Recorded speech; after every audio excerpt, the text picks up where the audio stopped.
So we're in Clovis, California, just getting ready to install a linear drain. We're going to take a full video when we get done, but we did want to take some measurements right here.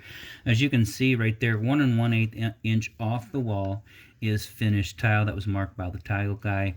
And what I'm assuming is he's got 1/2 inch drywall. You got purple board over here. You got regular drywall on this wall, but they're going to fill it back in with the with sheetrock, which is 1/2 inch, curdy board, which is 1/2 inch. So you've got a full inch. And then from there, I'm assuming the tile is an 1/8 inch thick, and that doesn't leave room, I guess, for any kind of glue on the wall. But anyways, you got 1 1/8. Now the drain itself, wide, is 2 3/4, and so you can see here 2 3/4. Half of that right in the center, 1 3/8. So we just do a little basic math: 1 3/8 and 1 1/8. That leaves us 2.5 inches from this wall to the center of this drain. And then, of course, tile guy would like to see up to a 1/2 inch gap instead of this hitting tile all the way. I understand this is wood, but when the tile's done, he doesn't want to see it right against the wall. He wants to see up to a 1/2 inch gap, and that just gives him a little room to play. So we did need to document that before we get going. And then we don't have much adjustment as far as the space goes. We can take these legs off so we can lower it a little bit, but this will only screw in so far. Drain will get set first, which is this guy right here. This top comes off, gets abandoned. This screws into it, and then this dumps into place, and I believe there's a rubber gasket in here that seals it. So we'll get it all installed. We'll take another video when we're done.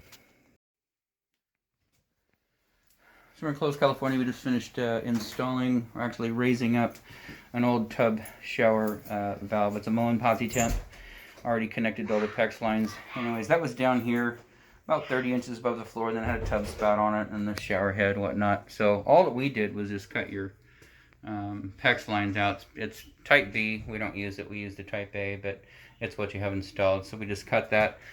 We did go ahead and, we had to cut the riser apart because it's like a 4-foot riser. And when you raise the valve, of course, this needs to get cut down. So we just cut it, soldered it back together there. We did take out the existing screws. Reason being is we grabbed it and tried to move it back and forth, and it was just really loose up here. And so those are 2 brand new gold screws, 2 inch long on each side, that holds it in. Then a little test nipple right there that keeps the water from coming out when you turn the valve on. Right now it's in the off position. We're going to turn it on just to make sure there's no leaking in these components and up top. And that'll stay like that during construction. Tile will go on and whatnot. Please be mindful around here. You've got normally what you have is like a 4-inch diameter mud plate. I'll dig in this. I don't want to open up the box because I think they're going to take the trim back, but normally it's got a mud plate on here about 4 or 5 inch diameter, screws on right here, and that's where you run your towel to, so it leaves a pretty big opening. I've seen other guys just do like just a little 2-inch square or 3-inch square.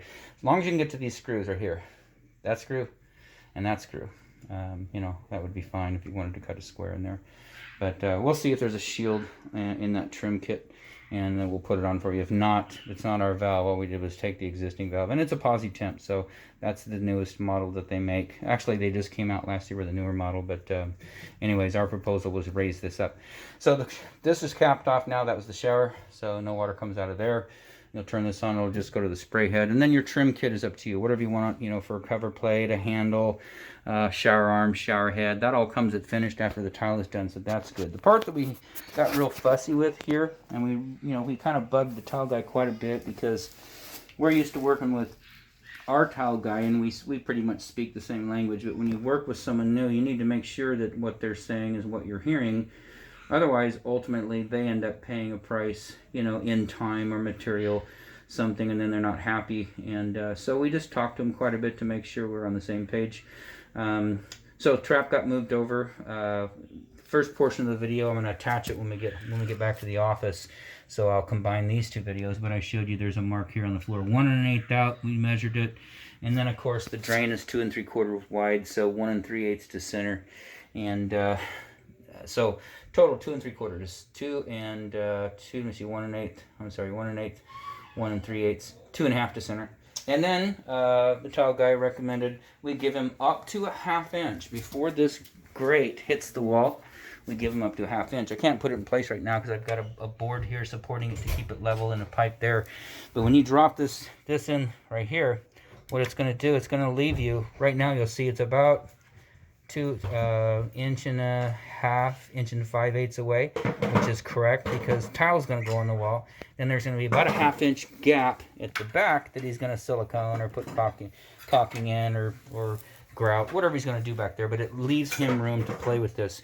This is adjustable. It is just a gasket that seals right there. There's no sealant here because it's not designed for sealing. It's designed for adjustment.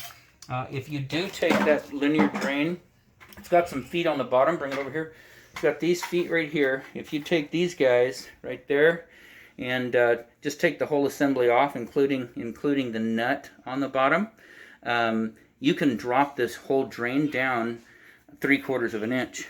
And so we had told you we've got, it's pretty high right now, you can see. And then you got to slope up to the other end. So feel free, this will screw in another 3/4 of an inch. Those guys will come off, and then you could just lay the whole thing down and save yourself some depth and keep this dam pretty shallow because, you know, that way you don't have to step up and over a dam quite as high. So anyways, we wanted to document that. Those guys just come off. We showed you the picture that we sent you. It was just sitting in place like this, and you don't have to install it like that. You know, this will just pop in there, and those feet come off, and it'll sit down. Like I say, you can see this will screw in another 3/4 of an inch easy, and that'll be up to you because you're going to take these bolts here, loosen those up, take the top off, put your liner in, get it on there. And again, we kept the mortar low like we told you we would. It's underneath the base, but we wanted to get it supported as much as possible. This is not loose or soupy mortar. We mix it thick like we do when we set our tubs. That way it'll set up faster, but we want this drain completely still.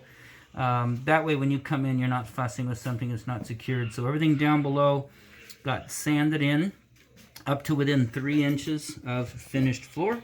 And then we wrapped the last portion of the standpipe on this shower drain with some very thick, that's usually for closet bins, and so you can see how thick that foam is. Couple wraps, taped it in place.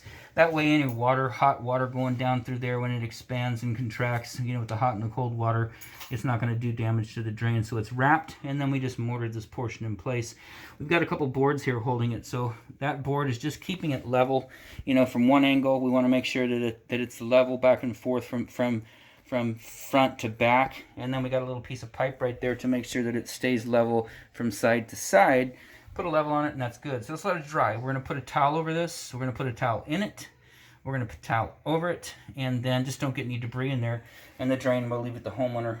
So I think you're good to go. We're going to text you, let you know we're done, take a picture of it, and then of course you'll come out and decide whether we did a good job or not. But to the best of our ability, we followed the directions, you know, as far as the manufacturer goes, and as far as the tile contracted, and of course getting the valve in place. Outside of that, this installation is done.